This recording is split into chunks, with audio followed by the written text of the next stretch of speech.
Air কুল যে বাইকগুলো আছে এবং অয়েল কুল যে বাইকগুলো আছে, এয়ার কুল এবং অয়েল কুল বাইকগুলোর ইঞ্জিনের সারফেসটা এরকম ফিন্স থাকে, এই যে এরকম গ্যাপগুলো, এই ধরনের স্ট্রাকচার থাকে সবগুলো বাইকেই। আর লিকুইড কুল বাইক সেটা আলাদা জিনিস, কারণ লিকুইড কুল বাইকে এই ধরনের কিছুই থাকে না, যেমন হিরোর কারিজমা, এক্সেমার, তারপরে R15, MT-15। কারণ লিকুইড কুল বাইকের ইঞ্জিনগুলো ঠান্ডা হওয়ার জন্য অ্যাকচুয়ালি বাতাসের উপর ডিপেন্ডেন্ট না, ওটার জন্য আলাদা কুলার দিতে হয়, ওইটা দিয়েই ইঞ্জিন ঠান্ডা থাকে সবসময়। এয়ার কুলের তো ইঞ্জিন ঠান্ডা করার একমাত্র ওয়ে হচ্ছে বাতাসের ফ্লো, এয়ার ফ্লোটা।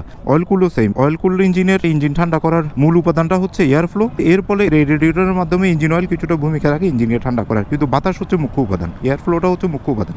সেজন্য এই যে ইঞ্জিনের যে খাস খাস অংশটা আছে এটাকে ফিন্স বলে। এই ফিন্সগুলো অনেক সময় কাদায়, ময়লায় জমে যায়, ভরাট হয়ে যায়। সেজন্য এয়ার কুল এবং অয়েল কুল বাইকের এই যে এই ফিন্সগুলো, ইঞ্জিনের এই ফিন্সগুলো সবসময় পরিষ্কার রাখতে হয়।